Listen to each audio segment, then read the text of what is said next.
자, 여기 아래 한글 프로그램이 있는데 얘를 갖다 이제 더블 클릭하면 이제 여기 운영체제, 여기 OS가 있고 이 OS의 로더라고 하는 프로그램이 있어. 로더. 이 로더가 얘를 갖다 읽어서 메모리에 이렇게 적재를 해줘요. 메모리에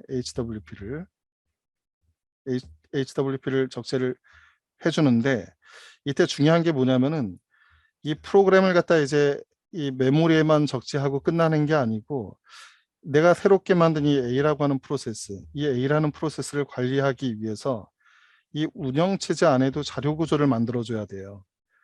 이 프로세스가 지금 타임 퀀텀이 얼마고 프라이어티가 뭐고 그리고 얘가 받은 시그널은 뭐고 얘가 메모리 어떻게 사용하고 하는 이런 액티브한 정보를 보관을 하는 부분을 가리켜서 우리가 PCB라고 얘기합니다. 프로세스 컨트롤 블록이라고. 그래서 이런 정보를 가지고 있어요. 프로세스 스테이트, 러닝 상태인지 또는 레디 상태인지 웨이팅 상태인지 뭐 터미네이트 됐는지 그리고 프로세스 넘버 이거 뭐 아이디를 갖다 얘기하겠죠. 프로세스 아이디 그리고 프로그램 카운터 내가 지금 메모리 어떤 부분 이 주소를 갖다가 수행한다라면 1000번지다. 그럼 여기에 1000번지라는 값이 들어가 있어야 될 거라고. 그리고 여기 레지스터는 뭐냐면은 이 프로세스가 동작이 되면서 CPU 안에 있는 이 레지스터를 갖다 이용해서 열심히 작업을 하는 거라고.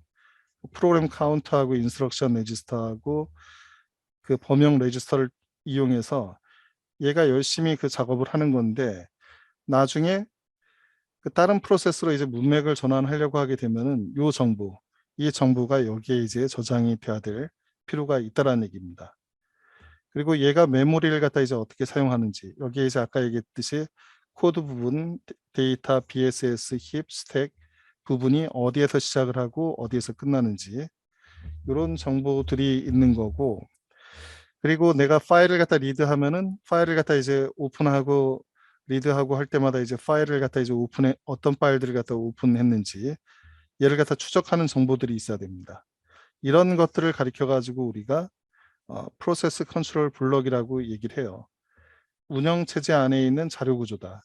런타임에 사용되는 자료 구조. 그렇게 생각을 하면 되고 자 그리고 아까 문맥 전환 얘기를 했었잖아. 만약에 프로세스 제로가 이제 동작이 되다가 얘 타임 퀀텀이 만료가 됐어. 그럼 프로세스 1으로 제어를 넘겨야 되는데 그때 어떻게 하냐면은 프로세스 제로가 익스큐팅을 하다가 그 커널에서 운영체제가 얘 PCB 제로를 갖다 이제 저장을 해. 어디에? PCB 제로에 얘 스테이트를 갖다 저장을 하는 거야.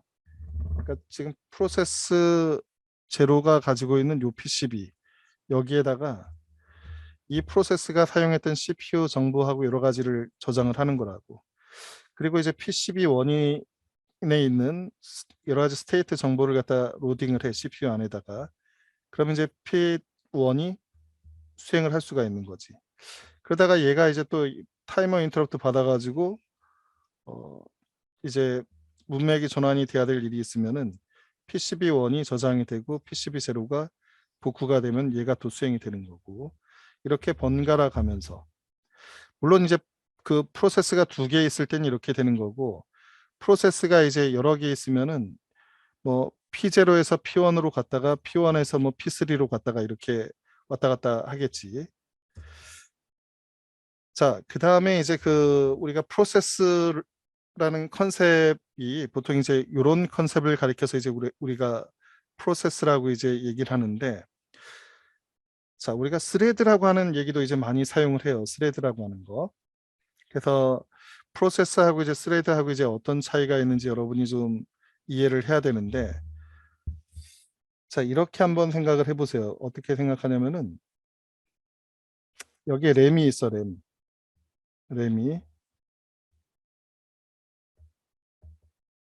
램이 있고 여기 이제 프로세스가 하나 있단 말이에요. 프로세스가 있어. 여기에 이제 보면은 요만큼은 코드야.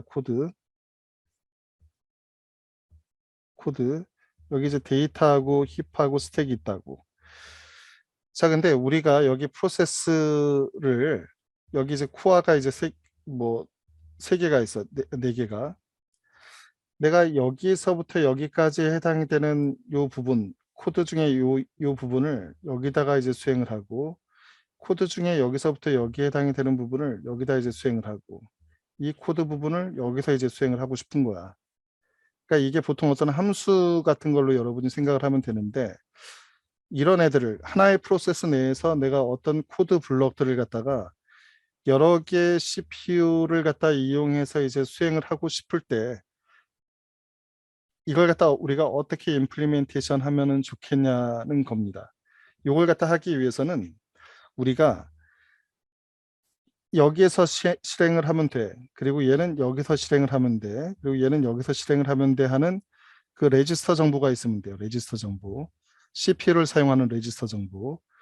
그리고 얘가 런타임에 이렇게 활동할 때 이제 필요한 어떤 정보들. 그러니까 얘가 어떤 펑션을 콜하고 어디로 제어를 갖다 이동을 하고 어떤 함수를 실행하면서 그 함수에서 사용한 어떤 전역 그 로컬 변수라든지 이런 거를 갖다 생성을 해야 될 그걸로 스택을 갖다 이제 이용을 합니다.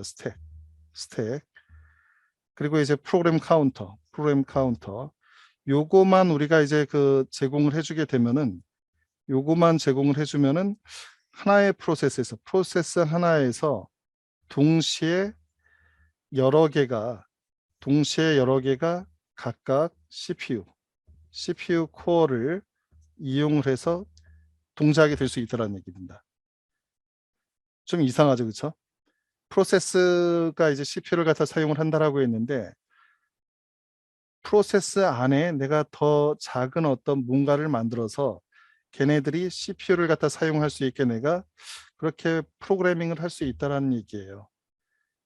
그러니까 얘도 이제 프로세스를 갖다가 이제 수행하는 단위이기 때문에 프로세스라고 이제 부르는데, 이 프로세스하고 비교해서 라이트웨이트 프로세스라고 얘기해요. 경량화된 프로세스. 그래서 우리는 이걸 스레드라고 이제 부르는 겁니다. 스레드. 그리고 동시에 여러 개가 동작이 되는 스레드이기 때문에 우리가 멀티 스레드 프로세스라고 이제 얘기를 해요. 스레드를 갖다가 하나만 사용하는 걸 우리가 이제 프로세스라고 얘기하는 거고, 프로세스. 그러니까 스레드를 사용하지 않고 그냥 프로세스 하나가 CPU 하나를 쓰는 구조를 우리는 싱글 스레디드 프로세스, 그냥 또는 프로세스라고 얘기하는 거고, 프로세스 안에 이렇게 문맥, 이걸 갖다가 우리가 문맥이라고 얘기합니다. 문맥을 여러 개 만들어서, 문맥은 CPU를 사용하는 어떤 정보를 보관을 하는 객체라고 생각을 하면 되는 거고, 그래서 이 CPU를 사용하는 객체를 여러 개 만들어서 각각의 CPU가 하나의 프로세스에 있는 코드 조각들을 수행을 할 수 있게, 이렇게 하는 게 이제 일반화돼서 사용을 하고 있습니다. 그래서 유닉스에서는 우리가 Pthread나 그리고 뭐 Cthread 이런 것들 사용을 하고 있고, 윈도우에서도 이제 윈도우 스레드를 우리가 사용을 하고, 자바 스레드도 있고. 그래서 여러분이 스레드라는 게 있는데, 얘는 프로세스 내부에 코어를 갖다 사용할 수 있는 여러 개의 문맥이 존재하고 있고, 만약에 이 스레드는 코어가 준비가 되면은 이 코어에 할당이 돼서 동작이 될 수 있구나라고 여러분이 이해를 하시면 됩니다. 근데 조금 더 구체적인 건 나중에 배울 거야. 근데 이제 여기서 내가 유저 스레드니 커널 스레드 얘기는 하진 않을 거라고, 조금 헷갈리니까. 우선은 프로세스하고 비교해서 스레드라고 하는 게 존재를 하고, 이 스레드는 프로세스 안에서 하나의 어드레스 스페이스 안에, 주소 공간 안에 여러 개의 컨텍스트가 동시에 CPU를 갖다 이용해서 컨커런트하게 동작이 될 수 있구나라는 그 정도만 여러분이 이해를 하시면 될 것 같습니다. 어렵나? 어렵니? 엄청 쉽게 얘기하고 있는데. 자, 그래서 요 내용을 갖다 이제 내가 이제 설명을 하면은 여러분이 이렇게 이제 보시면 돼요. 그 프로세스를 우리가 이제 스케줄링 한다는 거는 운영 체제가 있고, 여기 이제 프로세스가 이제 프로세스 1, 2, 3, 4 해서 n까지 여러 개가 있어. CPU가 하나 있기 때문에 러닝 상태에 있는 거는 이제 하나만, 얘만 지금 CPU를 갖다 이용해서 열심히 지금 동작이 되는 거라고. 레디 상태로 되어 있는 애들은 CPU는 쓰고 싶은데 지금 CPU가 얘가 지금 쓰고 있기 때문에 얘는 대기 상태에 있는 거야. 웨이팅 상태에 있는 애는 CPU를 줘도 동작이 못 돼. 얘는 입출력을 지금 기다리고 있는 거라고. 자, 이런 상황이야. 우리가 이제 프로세스를 스케줄링 한다라고 했을 때. 자, 근데 만약에 CPU가 두 개야, CPU가 두 개면은 동시에 이제 수행시킬 수 있는 프로세스는 두 개란 말이야. 그러니까 얘는 여기서 수행을 하고 얘는 여기서 수행을 하고 레디 큐에는 지금 두 개가 지금 들어가 있는 거고 뭐 더 들어가 있을 수 있겠고 웨이팅 상태 하나가 있고. 그러니까 우리가 러닝 상태가 여러 개라는 얘기는 CPU가 여러 개가 있을 때 러닝 상태도 여러 개를 가질 수 있다라고 생각을 하면 될 것 같아요. 지금 내가 방금 얘기했던 여러 개의 그 프로세스 중에서 CPU를 누구한테 이제 할당을 해야 되느냐, 레디 큐에는 애들 중에서 누굴 러닝 상태로 이제 보내야 되느냐를 해주는 게 CPU 스케줄러라고 하게 되면은 그거 말고 이제 또 롱텀 스케줄러하고 미디엄 텀 스케줄러가 있어. 요걸 갖다 이제 구분을 조금 해줘야 되는데, 자, 여기에 이제 메모리가 있단 말이에요. 메모리가. 여기 램이 있어. 여기 하드디스크에 프로그램이 이제 여러 개가 있어. 여러 개가. 내가 이제 이 램 사이즈가 이제 얼마 안 돼가지고 동시에 적재를 해서 수행할 수 있는 게 4개밖에 안 돼. 4개. 그러면 너하고 너 이렇게 4개만 메모리에 올라가라. 그러니까 내가 수행해야 될 프로그램들 중에서 몇 개만 선택해서 메모리에 적재하는 요 거를 갖다 우리가 롱텀 스케줄러라고 얘기해. 롱텀 스케줄러. 그러니까 디그리 오브 멀티 프로그래밍이라는 얘기는 뭐냐면은 우리가 이 램에 지금 4개 올리면은 멀티 프로그래밍 디그리가 이제 4지만 여기 10개를 올리면은 그 디그리가 이제 10이 된다고 10. 그러면 그 메모리에 4개 올리는 거하고 10개 올리는 거하고 어느 게 더 좋을까? 뭐 10개를 다 수용해서 이 10개를 수행시켜주면 좋겠지만 4개를 수행을 했는데 5개를 갖다 올리려고 했더니 버벅거린단 말이야. 5개 이상 더 올라갈 수가 없어. 그럼 우리가 4개만 이제 올려야 되는 거라고. 그래서 4개가 이제 딱 적당해. 근데 우리가 4개가 적당한데 2개만 올려서 수행을 하게 되면은 이건 또 메모리가 좀 남아 돌겠지. 그래서 이제 우리가 그래프를 갖다 이제 그려보게 되면은 어 우리가 이제 멀티 프로그래밍 정도를 갖다 이제 이쪽 X축이라고 하고 여기가 디그리야, 디그리. 그리고 이게 이제 스루풋이 이쪽이라고 했을 때 4개 정도가 되면은 최고야, 최고. 아주 스루풋이 좋아. 여러 개의 프로세스들이 하고자 하는 그 단위 시간당 처리율을 다 합쳤더니 최고란 말이야. 근데 4개 정도 올리면 충분한데 2개 정도 올리면은 뭐 프로그램은 잘 동작이 되겠지만 스루풋은 떨어지겠지. 그 단위 시간당 처리할 수 있는 게. 그래서 그래프를 그리면 이렇게 올라가. 근데 5개를 갖다 하게 되면은 하나를 더 올렸더니 나머지 애들이 버벅거리면서 스루풋이 더 떨어진다고. 그럼 이렇게 되는 거야.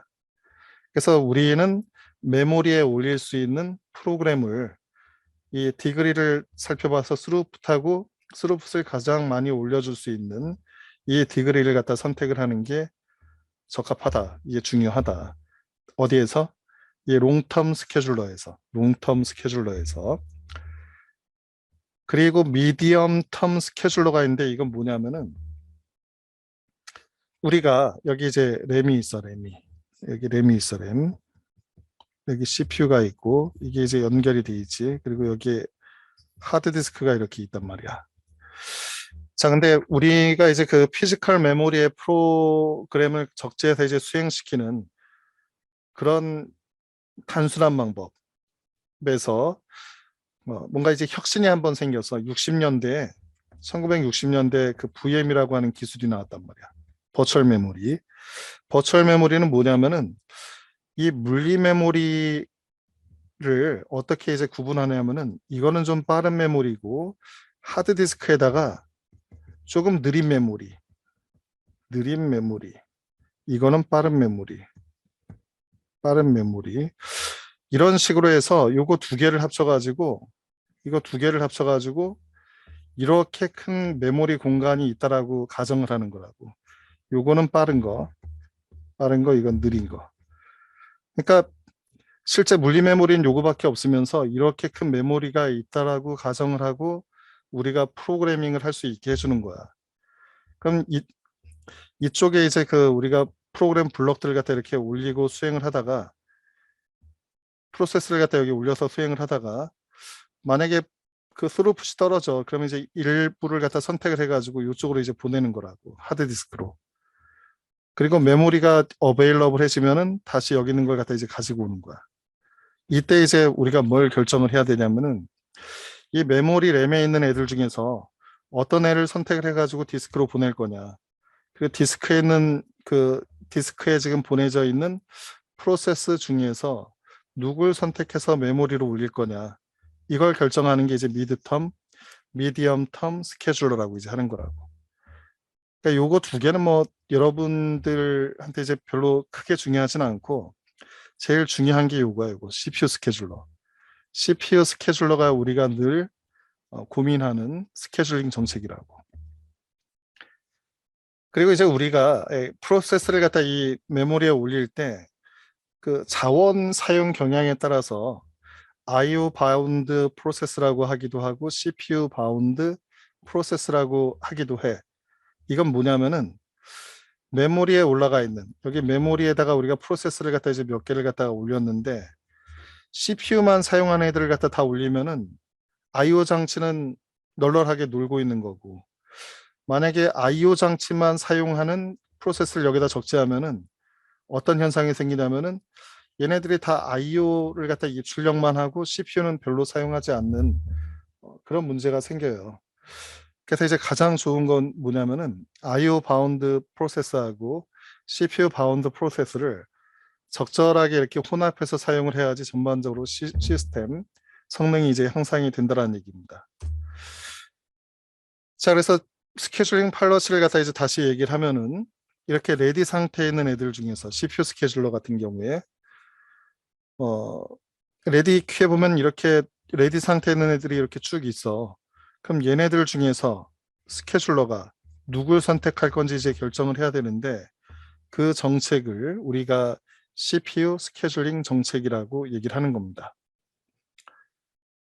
그래서 여러분이 얘 동작하는 거 한번 좀 관심 있게 좀 보려면은 이런 사이트 한번 들어가서 여러분이 한번 활용을 해보면 좋아요. 요 사이트에 이제 들어가면은 이런 UI가 이제 보여요. 그럼 여러분이 여기다가 이제 애들을 통해서 프로세스를 갖다 이제 추가를 할 수 있습니다. 프로세스의 이름을 P1, P2, P3 이런 식으로. 그리고 이 프로세스가 언제 도착이 된지 0초, 2초, 7초에 도착했다 각각. 얘는 CPU를 얼마나 사용하는지 CPU 버스트. 얘는 4초 사용하고 5초 사용하고 2초 사용한다. 근데 4초 사용하고 끝나는 게 아니라 일정한 주기로 이제 계속 수행을 하는 거야, 얘네들이.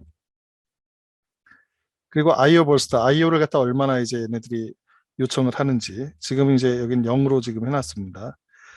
그러면 요거 보시면은 P1은 이제 0초에 도착을 했어요, 얘가. P1이 0초에 도착이 돼서 이렇게 수행을 하는 거야, 4초 동안.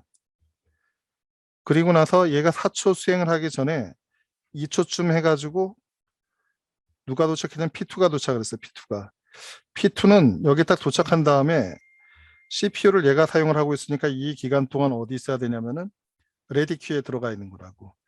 레디 큐에 지금 하나가 들어가 있어. 그리고 얘가 4초 후에 P1이 종료를 했단 말이야. 그러면 레디 큐에 하나밖에 없기 때문에 레디 큐에 있던 P2가 러닝 상태가 돼서 이렇게 수행을 하는 거라고. 얘가 5초 수행을 해요. 5초 수행을 하는 와중에 7초쯤 해가지고 누가 도착이 되냐면 P3가 도착을 했어. P3가 이제 그 레디 큐에 들어가 있는 거야, 레디 큐. 자, 이 상황은 어떤 상황이냐면은 P2가 이제 종료를 한 거야. 타임 퀀텀이 만료가 됐어.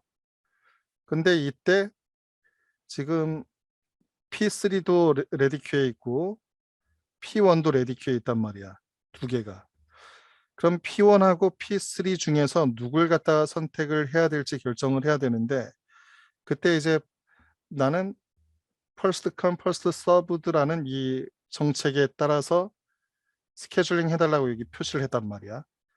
그럼 먼저 들어온 애가 먼저 서비스를 받는 거지. 누가 먼저 들어왔냐면은 P1은 요거 끝나자마자 이제 Q에 다시 들어온 거야. 여기 P1은 이때 들어왔고 P3는 이때 들어왔단 말이야. 그래서 요 순간에 먼저 들어온 애가 누구냐면 얘기 때문에 얘가 이제 먼저 수행을 하는 거라고. 그리고 얘가 끝난 다음에 이제 얘가 이제 수행을 하는 거지. 얘가 P3가 두 개 이제 끝나고, 근데 요 상황에 얘도 지금 들어와서 얘 P2도 이때 이제 레디 큐에 들어왔단 말이지. 그러니까 레디 큐에 얘가 들어와 있고 얘는 여기 들어와 있고, 그래서 얘가 끝나면은 그 다음에 레디 큐에 들어온 애가 이제 수행을 하는 거. 이런 식으로 해서 이제 CPU를 갖다 스케줄링하는 요걸 갖다 우리가 추론을 해볼 수가 있어요. 여기 이제 정책이 여러 가지가 있으니까 여러분이 CPU 스케줄링 정책에 따라서 이 프로세스가 어떻게 이제 수행이 되는지를 여러분들이 관심 있게 보면 돼.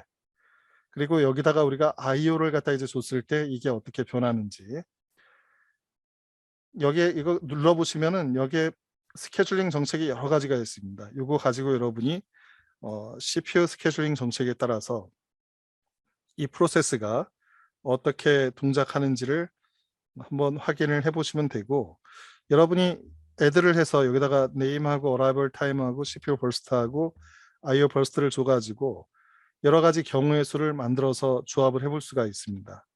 그래서 요걸 통해서 한번 CPU 스케줄링 정책을 여러분이 이해를 하면은 좋겠다라는 얘기입니다.